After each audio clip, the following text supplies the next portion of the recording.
La vidange d'un étang est un acte de gestion indispensable à la bonne santé d'un étang. On permet, en abaissant partiellement ou totalement le niveau de l'eau, de récupérer le poisson et d'entretenir les éventuels ouvrages.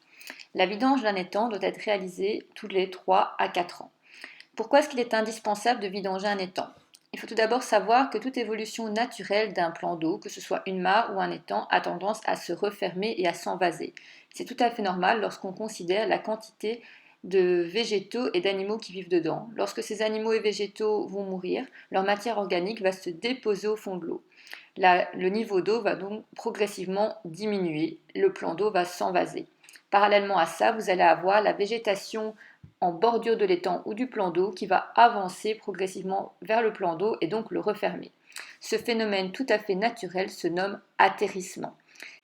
C'est pour lutter contre ces phénomènes que des opérations de vidange d'étang doivent être régulièrement organisées. Cela permet également d'assainir les populations de poissons qui ont pu être totalement déséquilibrées. Nous allons donc voir maintenant ensemble les différentes opérations d'une vidange d'étang classique. La première étape à réaliser est bien évidemment de vider l'étang. Alors cette étape se fait plus ou moins durant la période automnale ou hivernale. Il faut d'abord vider l'étang en enlevant des planches au moine. Alors le moine, on peut le voir juste ici, à son emplacement. On pourrait un petit peu le comparer au bouchon d'une baignoire. Donc c'est-à-dire qu'on va enlever des planches au moine et l'étang va pouvoir se vider progressivement. Alors ça peut prendre quelques jours, comme ça peut prendre quelques semaines, voire plus, suivant l'état des précipitations. Vous voyez encore une fois ici le moine. Nous allons enlever progressivement les différentes planches pour que l'étang se vide doucement. La deuxième étape, qui est la plus difficile, est le fait de tirer le filet. Un filet lesté va être disposé de part et d'autre de la poche d'eau et des hommes vont devoir tirer ce filet tout le long de l'étang. Alors c'est vraiment l'étape la plus difficile car il faut d'abord marcher jusqu'au milieu de l'étang dans la vase avec des waders. Donc déjà le fait de marcher est déjà quelque chose de très compliqué.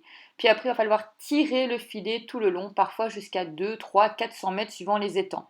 Donc là, au fur et à mesure que vous allez avancer, vous allez donc avoir la difficulté de vous-même avancer dans l'étang en étant envasé, mais aussi le fait de devoir tirer les poissons qui peuvent faire parfois plusieurs centaines de kilos. Les poissons sont donc progressivement ramenés près du bord. Alors ici sur la vidéo, vous pouvez voir, il y a plusieurs centaines de kilos dans ce filet. On a vu justement un peu plus tôt un brochet qui fait presque 1 mètre, des carpes, énormément de carpes souvent dans les étangs.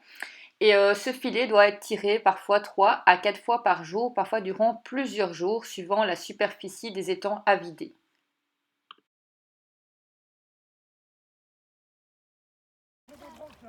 Les poissons vont donc progressivement être retirés de l'eau et emmenés vers une table de tri. Sur cette table, on va trier les poissons. Certains vont être revendus, ce qui permet d'apporter une rentrée d'argent non négligeable pour par exemple entretenir l'étang. Et une autre partie va être remise dans l'étang. Une fois que tout ça est fait, on passera à la dernière partie, la dernière étape, qui est le fait de refermer, de remettre des planches au moine pour permettre que l'étang se remplisse de nouveau et continue son cycle.